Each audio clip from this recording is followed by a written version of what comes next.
अस्सलामुअलैकुम। आज हम रेलवे लेवल क्रॉसिंग्स के बारे में पढ़ेंगे। लेवल क्रॉसिंग्स रेलवेज की हो सकती हैं, ट्राम्स की हो सकती हैं। यहाँ पर आप ट्रेन की यानी रेलवे लेवल क्रॉसिंग की एक पिक्चर आपको दिख रही है। उसमें आप देख रही है कि बैरियर्स जो है, ये जो बैरियर रुकावट को कहते हैं, जो डंडा सा है ये नीचे आता है फिर ऊपर जाता है, तो ये बैरियर्स कहलाते हैं। ये लाइट्स होती हैं, ये वहाँ पर लाइट्स लगी होती हैं। ये लाइट्स अगर टोटली तौर पर तीनों की तीनों बंद हैं, फिर इसका मतलब है कोई ट्रेन वगैरह नहीं आ रही है। उस सिचुएशन में ये बैरियर्स ऊपर होते हैं और ट्रैफिक जो है वो, उसका फ्लो जो है वो एक चलता रहता है। इसका मतलब है ट्रेन अभी कोई भी नहीं आने वाली। लेकिन अगर फॉर एग्जांपल कोई एक लाइट ऑन है, रेड हो या एम्बर हो, मतलब उसका ये है कि ट्रेन आ रही है। इन दैट केस बैरियर्स हैं या बैरियर्स नहीं है, आपको यहाँ ये जो stop line, white stop line है, वहां तक रुक जाना है, इससे पहले रुकना है। इसके ऊपर आप गाड़ी नहीं चला सकते। ये जो बॉक्स है, इस बॉक्स जो क्रिस क्रॉस लाइन इस पर लगी हुई, इस बॉक्स में हम नहीं आ सकते। आम सड़क पे भी जब ये बॉक्स बना होता है, हम इसको इसमें तब गाड़ी लेकर आ सकते हैं जब हमने सीधा वन गो में निकल जाना होता है। लेकिन अगर वन गो में आपकी सीधी गाड़ी बगैर रुके नहीं निकल सकती, तो फिर इस बॉक्स में आपको घुसना अलाउ नहीं होता। सिर्फ वो ट्रैफिक जिसने राइट मुड़ना है, सिर्फ उस ट्रैफिक को इस बॉक्स के अंदर जाके वेट करना अलाउड होता है। अदर देन दैट, किसी भी ट्रैफिक को इस डब्बे के अंदर जाके गाड़ी को रोकना और वेट करना कि गाड़ी गुजर जाए तो हम गुजरें, उन गाड़ियों को अलाउड नहीं होता। इस बॉक्स को वन गो में क्लियर करना पड़ता है, यानी एक ही दफा बगैर रुके आप इसमें दाखिल हो और दूसरी तरफ से निकल भी जाए विदाउट स्टॉपिंग। सिर्फ वो ट्रैफिक बॉक्स के अंदर दाखिल हो सकती है। जिनको लगता है आगे कोई हैजर्ड्स हैं या कोई गाड़ियां हैं, ट्रैफिक है, क्यूज हैं, वो इस बॉक्स में नहीं आएंगी। उनको इस बॉक्स से पहले ही वेट करना पड़ेगा। सिर्फ वो जिन्होंने आगे जाके राइट पे मुड़ना है, सिर्फ उसको उस बॉक्स में जाने की इजाजत होती है। यहाँ पर ये रेलवे लाइन के ऊपर बॉक्स बना हुआ है, बैरियर्स नीचे हैं, लाइट ऑन है, इट मीन्स कि एक ट्रेन जो है वो आ रही है। अलार्म की आवाज भी आ रही होती है। ठीक है, स्टॉप लाइन आपकी ये वाइट सॉलिड लाइन है जो थिक सी लगी हुई है। इसका मतलब इसके अंदर हम गाड़ी लेके नहीं जा सकते, इससे पहले ही हमें गाड़ी रोक देनी है, क्योंकि हमें बहुत दूर से ये रेड लाइट जो है वो दिख गई है। यहाँ पे भी है, यहाँ पे भी है। कुछ क्रॉसिंग ऐसी होती है जहाँ पे लाइट्स वगैरह नहीं होती। कुछ क्रॉसिंग ऐसी हैं जहाँ पे बैरियर्स नहीं होते। कुछ क्रॉसिंग ऐसी होती है जिसमें ना लाइट्स होती है ना बैरियर्स होते हैं। उधर बहुत एहतियात करनी पड़ती है। वहां पे कहीं पे उस सिचुएशन में कोई ना कोई टेलीफोन पास लगा होता है, आपको उस टेलीफोन पे कॉल करनी पड़ती है। ऑपरेटर आपको बताता है कि आपके लिए सेफ है गुजरना कि नहीं सेफ। तो अगर तो वो आपको अलाउ करते हैं तो आप गाड़ी अपनी गुजार सकते हैं, अगर वो आपको अलाउ नहीं करते तो फिर आपके लिए लीगल नहीं होता कि आप वहां से गुजरें। तो वो सिचुएशन तब होती है जब ना लाइट्स है तो ना बैरियर्स है। अच्छा, एक और इम्पोर्टेंट बात, ये यहाँ पे जो लाइट्स हैं, लाइट ऑन है, इसका मतलब ट्रेन आ रही है। अलार्म बज रहा है, लेकिन एकदम से अलार्म, ट्रेन गुजर गई, अलार्म की आवाज बदल गई। जो आवाज आ रही थी वो अब डिफरेंट तरह की आवाज आ रही है। इसका मतलब ये होता है कि अब एक और ट्रेन आ रही है। ठीक है, एम्बर लाइट का भी मतलब है यू नीड टू वेट, आप अभी नहीं चल सकते। रेड लाइट का भी मतलब है आपको वेट करना है, स्टॉप करना है, यू नीड टू स्टॉप। अगर कोई भी लाइट ऑन नहीं है, सिर्फ और सिर्फ उस केस में आप वहां से निकल सकती हैं, वरना आपको गाड़ी वहां पर चलाना सेफ नहीं होता। लाइट्स ऑन है कोई भी रंग हो, मतलब ट्रेन आ रही है।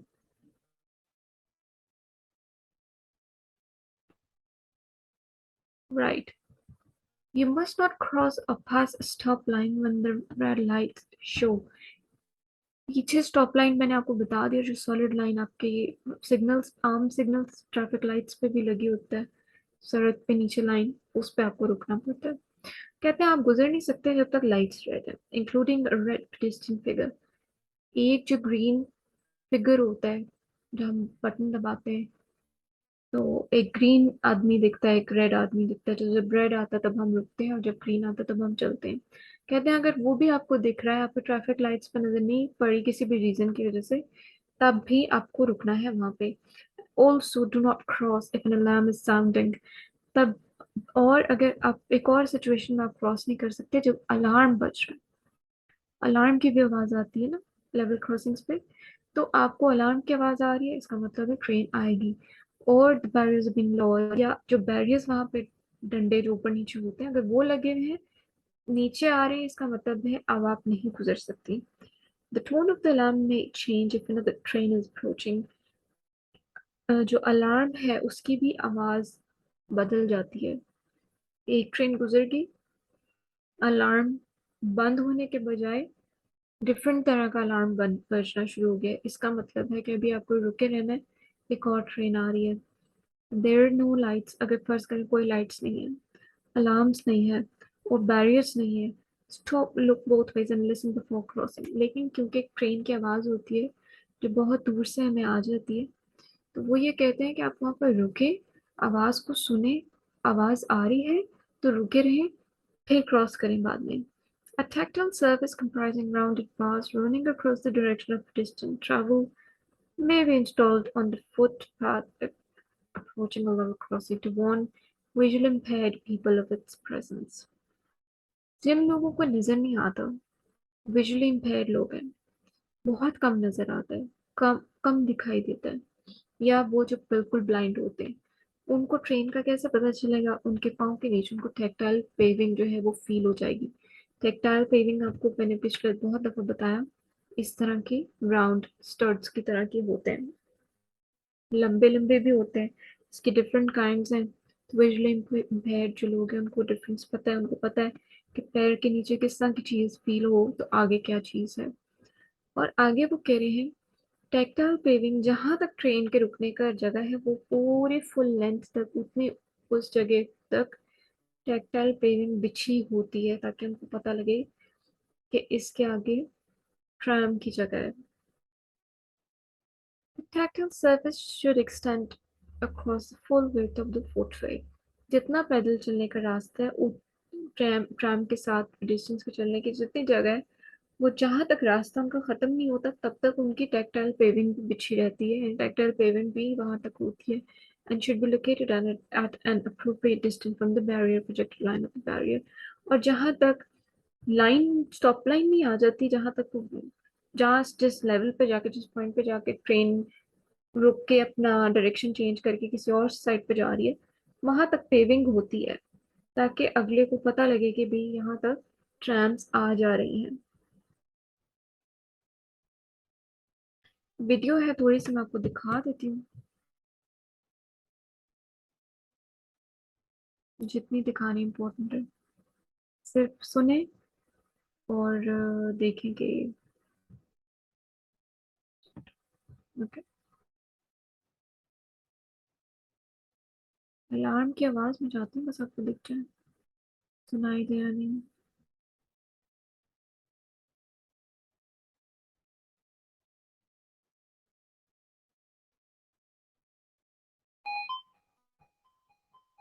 ये देखिए, मैं आपको थोड़ा सा दिखा।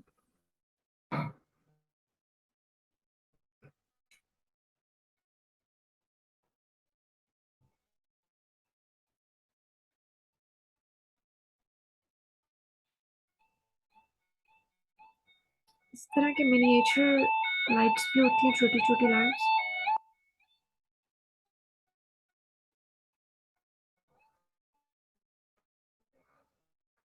बैरियर्स अभी तक बंद है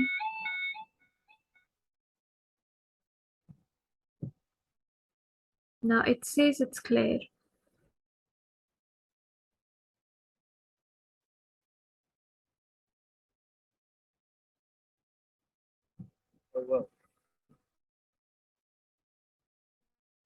जब आप क्लियर का सिग्नल देगा तब आप जा सकते हैं, अगर बैरियर्स ऊपर हो गए। If the barriers is still closed, इसका मतलब there is another train approaching.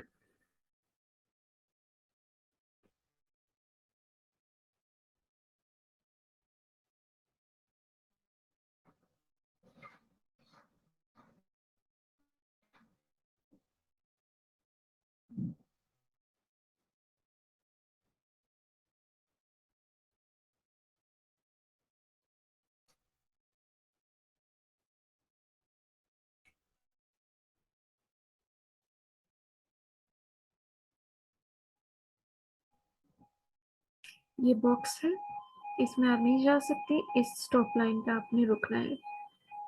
Barriers भी नीचे हो जाएंगे क्योंकि ट्रेन है।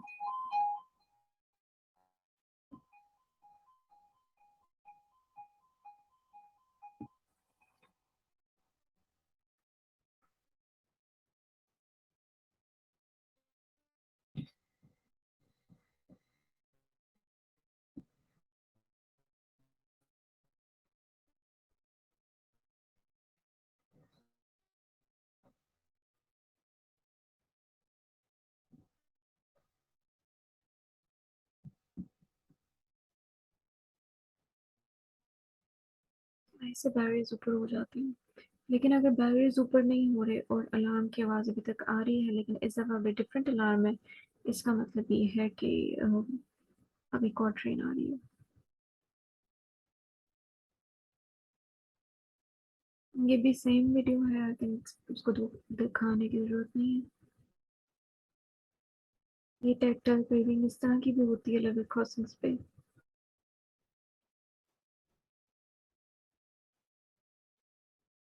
Rule number 35, street and pavement repairs. Repairs मतलब किसी चीज़ की मरम्मत की जानी। पेवमेंट जो पैदल चलने का रास्ता होता है, स्ट्रीट गली। कोई आपकी स्ट्रीट में आपके पेवमेंट पे रिपेयर वर्क चल रहा है तो क्या होगा? द पेवमेंट में बी क्लोज टेम्परेली। वक्ती तौर पे कुछ वक्त के लिए जो है वो आपका पेवमेंट है उसको बंद कर दिया जाता है, because it's not safe to use. सिर्फ इसलिए क्योंकि वो इस्तेमाल के लिए सेफ नहीं होता। Take extra care if you directed to walk in or to cross the road. और आपको बहुत ज़्यादा एहतियात करनी पड़ती है अगर आपको कहा जाए कि वहाँ से होकर गुजरे, सड़क क्रॉस करें। ऐसे सिचुएशंस में कोन्स लगा के अव्वल तो जो जहाँ पे मेंटेनेंस चल रही है उस जगह को वो बंद कर देते हैं कोन्स के साथ। जो रास्ता आपको प्रोवाइड किया गया है उस रास्ते से फिर आपको गुजरना पड़ता है। और ये सारी की सारी चीज़ें जो आपकी अपनी सेफ्टी के लिए होती हैं। This is the end of lesson one, as in it's not lesson one though, but it's just the name of the file in my system. So let's move on to the lesson number two. I won't make another video for that. Right. So rules for uses of powered wheelchairs. Wheelchairs आपको पता है हाथों से चलाना, पहिए को घुमाना। Unfortunately हमारे टीवी चैनल्स पे भी तक वही वो व्हीलचेयर्स दिखाई जाती हैं हाथ से चलाने वाली।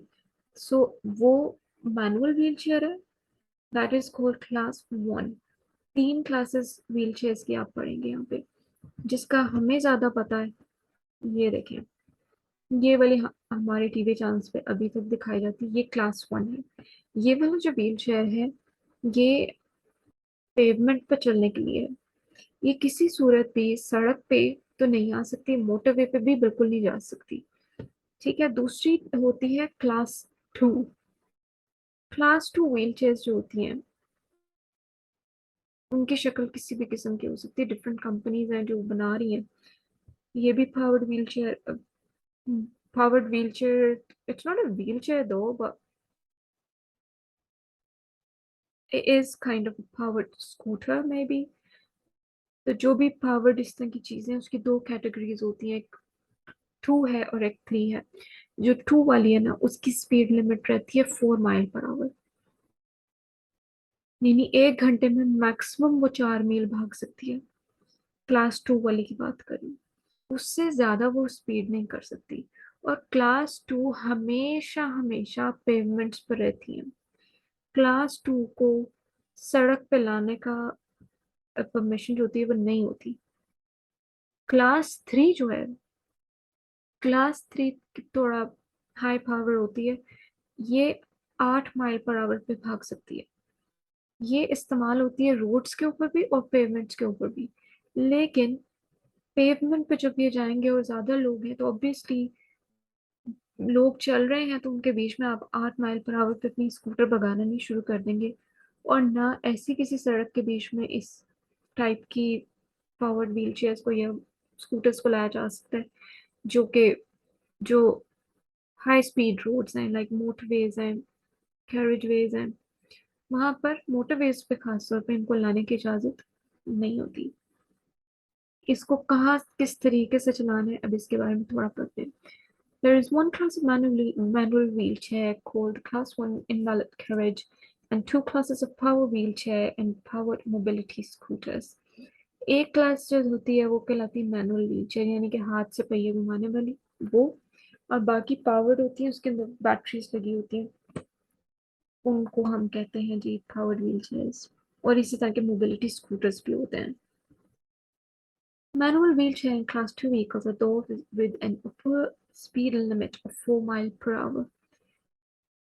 क्लास 2 या मैनुअल व्हीलचेयर्स जो होती हैं वो कहते हैं ये दोनों क्लास यानी क्लास 1 भी मैनुअल व्हीलचेयर्स मतलब क्लास 1 वाला और क्लास 2 वाला, ये दोनों व्हीलचेयर खाली पहिए घुमाने से जिसको चलाते हैं वो भी, हाथों से जिसको पहिए घुमाते हैं, और क्लास 2 वो भी जो कि 4 माइल पर आवर भागती है. दोनों को इस तरीके से डिजाइन किया जाता है कि वो पेवमेंट पर चले, सड़क पे ना चले. सड़क पे चलाने के लिए वो नहीं होती, ना design to be used in pavements. उसको डिजाइन इस तरीके से किया हुआ है कि आप उसको सड़क पे नहीं ला सकते. And class 3 vehicles are those with an upper limit of 8 mile per hour, और जो क्लास 3 है वो 8 मील पर आवर पे भाग सकती है and are equipped to be used on the road as well on the pavement. और ये वो होती हैं जो कि इसको इस तरीके से डिजाइन किया गया है, इस तरीके से बनाया गया है कि ये रोड पर भी आप इस्तेमाल इसका कर सकते हैं और उसको आप पेवमेंट के ऊपर भी इस्तेमाल कर सकते हैं. पर रोड का जब हम बात करते हैं डजंट मीन कि आप हाई लेन्स में उसको ले जाएंगे. मोटरवेज पे आपको कभी इस तरह की चीजें नजर नहीं आई होंगी और ना उनको वहां पर जाना अलाउड होता है. डुअल कैरिज वेज पे तो वो जा सकती है, लेकिन उसकी भी एक कुछ शराइत होती है, कंडीशन होती है कि उसके ऊपर आपको एक एम्बर लाइट लगा के रखनी पड़ती है ताकि दूसरे ट्रैफिक को पता लगे कि ये स्लो मूविंग व्हीकल है, ज्यादा स्पीड में नहीं भाग सकती. On the pavements, pavements are safer than the roads and should be used when available. Pavements कहते हैं आपके सड़क पे चलने से ज्यादा पेवमेंट्स पे चलना सेफ होता है, और जहाँ पे भी पेवमेंट बनाई गई है उसको इस्तेमाल किया जाना चाहिए. You should give pedestrians priority. Priority मतलब अहमियत. पेडेस्ट्रियंस को अहमियत दिया करें. And show consideration for the payment users. और दूसरे लोग जो पेमेंट को इस्तेमाल करें, वॉक करते हुए जो पेमेंट पे जो पैदल जा रहे हैं लोग, डिसेबल लोग हो सकते हैं, कोई स्टिक पकड़ के जा रहे हैं, कोई भी है मतलब वो जो बंदा पैदल है बेसिकली या व्हील चेयर पे, उनको कंसिडर करें, उनको प्रायोरिटाइज करें, उनको इम्पोर्टेंस दें, पर्टिकुलरली दोज विद हेयरिंग और विजुअल इम्पेयरमेंट. खास तौर पे वो जिनको सुनने में मसला है और जिनको देखने में मसला है. देखने में मसला वाले लोग जो होते हैं ना, उनके साथ गाइड डॉग्स होते हैं. वो कभी ऑन देयर ओन अकेले नहीं इस तरह से निकलते. अकेले निकलते हैं मतलब, लेकिन कुछ ना कुछ ऐसा होता है जिससे हमें पता लगेगा कि ये देख नहीं सकते. उनके साथ गाइड डॉग्स होते हैं, और डॉग्स के ऊपर जो उन्होंने हार्नेस पहना होता है, डॉग्स ने लाल रंग का होता है, कुछ का वाइट होता है. उनका रंग का मतलब होता है, लाल का मतलब है कि भाई इस बंदे को दिखता नहीं है, इस डॉग के ओनर को दिखता नहीं है, दिखाई नहीं देता. केन्स पर पकड़ी होती हैं लोगों ने, स्टिक से पकड़ी होती है. वो अगर वाइट है पूरी, इसका मतलब है इनको दिखता नहीं है. लेकिन अगर उसी वाइट के ऊपर एक लाल रंग का बैंड लगा हुआ है, इसका मतलब है इसको सुनाई भी नहीं देता. You may not be aware that you are there.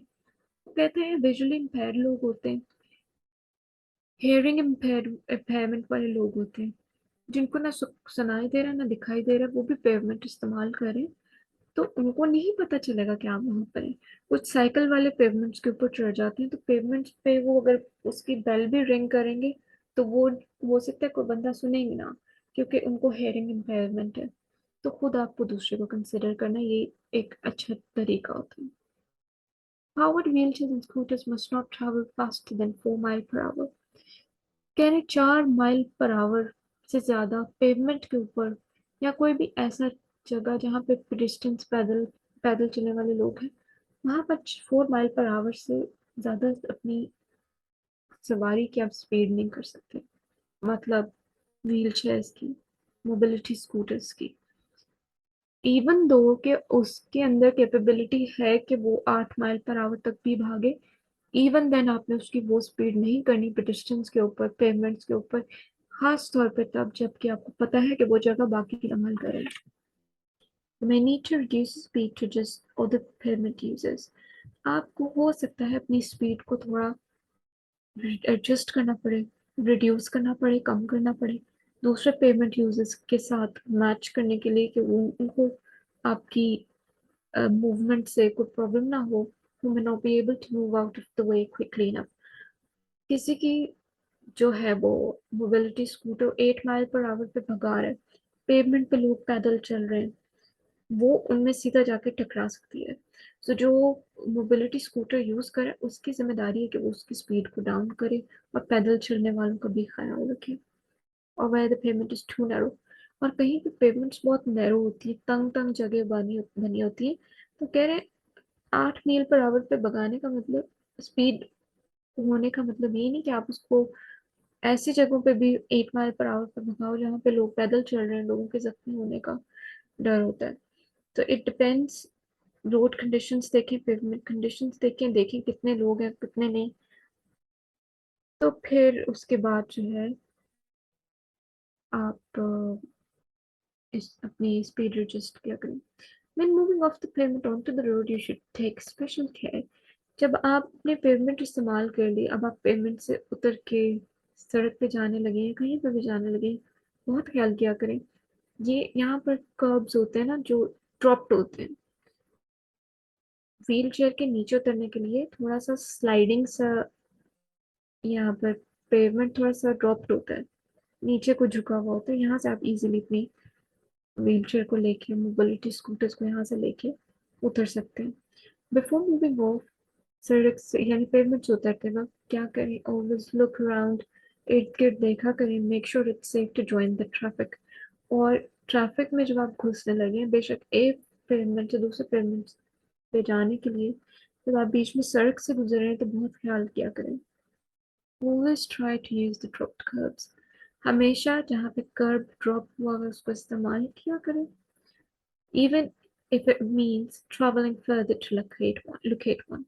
कहते हैं कि अगर आपको थोड़ा आगे जाके भी अगर उतरना पड़े तो कोई बात नहीं, थोड़ा एक्स्ट्रा एक्स्ट्रा अगर आपको ट्रैवल करना पड़े, एक्स्ट्रा थोड़ा सा आगे जाना पड़े तो चले जाया करें, लेकिन हमेशा ड्रॉप्ड कर्ब के साथ, कर्ब से ही आप अपनी जो है वो स्कूटर नीचे उतारा करें. हर जगह से तो कर्ब ड्रॉप नहीं होता ना, कहीं एक जगह पे ड्रॉप होता है, तो वहां से उतरा करें. If you have to climb or descend a curb, कर्ब से उतरना है या कर्ब के ऊपर चलना है, always approach at the right angle.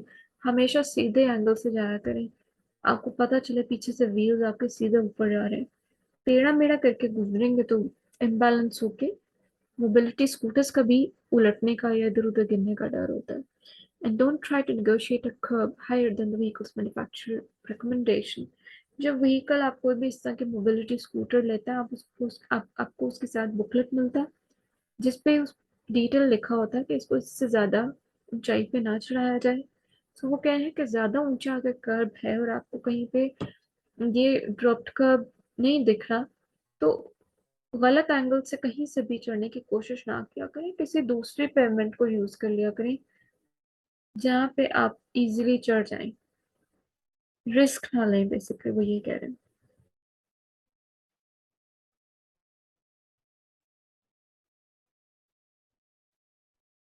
You should take extra care when traveling on the road as you may be traveling more slowly below the traffic.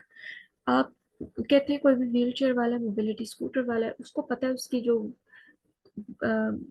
Scooter है वो 8 माइल पर आवर पे रिस्ट्रिक्टेड है, उससे ज्यादा तेज नहीं हो सकती, इससे ज्यादा की स्पीड पे वो डिजाइन नहीं करता ये चीजें. वो कहते हैं आप एहतियात करें, बाकी ट्रैफिक बहुत तेज जा रहा है, आपकी स्पीड जो है उससे मैच तो हरगिज नहीं कर रही, आपको ये चीज माइंड में होनी चाहिए. सो आपको साइड साइड पे होकर हमेशा चलना चाहिए. आम रोड्स पे भी यहाँ पर जो आप आपके घर के आसपास जो रोड्स हैं जो बिल्ट अप एरियाज कहलाते हैं, बिल्ट अप एरियाज में आपकी मैक्सिमम स्पीड 30 होती है, 30 से ज्यादा तेज आप गाड़ी नहीं चला सकते. तो 30 स्पीड भी इन मोबिलिटी स्कूटर्स वालों के लिए काफी तेज है. तो उनको भी ये ख्याल करना चाहिए कि अगर वो सड़क पे आए हैं तो बाकी ट्रैफिक के लिए कोई ऑब्स्ट्रक्शन के तौर पे ना रुकावट ना बने। When you're on the road, class 3 vehicle should travel in the direction of traffic. और अगर कोई क्लास 3 यानी 8 माइल पर आवर जिसकी मैक्सिमम स्पीड है वो आ गया है ट्रैफिक में, उसको बाकी ट्रैफिक की तरह ही उसी तरफ मूव करके अपना व्हीलचेयर चलानी है, स्कूटर चलाना है जिस डायरेक्शन में बाकी ट्रैफिक चल रहा है। ऑपोजिट डायरेक्शन में करेंगे ट्रैफिक कंफ्यूज होगी, एक्सीडेंट्स का डर होता है। Class 2 users should always use the pavement when it's available. Class 2 वाले तो आ ही नहीं सकते सड़क पे, 4 mile per hour, it's too slow for the road, नहीं आ सकते, कोलिजन का डर है, वो तो रहेंगे ही पेमेंट पे। When there is no pavement, you should use caution when on the road. Pavement नहीं है फिर क्या करें? फिर तो पेडिस्ट्रियंस को भी रोड पे आना पड़ता है, फिर तो व्हीलचेयर वालों के लिए भी ऑब्वियसली उनको सड़क पे आना पड़ेगा, तो बहुत एहतियात उनको करनी पड़ेगी, कॉशन, एहतियात। Class 2 users should, where possible, travel in the direction of traffic. इनको travel करना चाहिए उस direction में जिस direction में traffic होता है। If you are traveling at night, रात के टाइम बहुत एहतियात करें। अगर आप रात के टाइम travel करें, when lights must be used, रात के टाइम आपको पता है लाइटें सबकी हेडलाइट्स ऑन होती हैं, व्हीलचेयर वालों को क्या करना चाहिए? You should travel in the direction of traffic to avoid confusing other road users. तो उनको भी कोशिश करें अपने पास एम्बर लाइट्स रखा करें, इससे उनकी प्रेजेंस का पता चलता है। दूसरा ये है कि अगेन वही बात कि ट्रैफिक जिस डायरेक्शन में फ्लो कर रही है उसी डायरेक्शन में उनको भी जाना है। ऑपोजिट कॉन्ट्रा फ्लो में अगर वो ट्रैवल करने की कोशिश करेंगे तो कोलाइड करेंगे।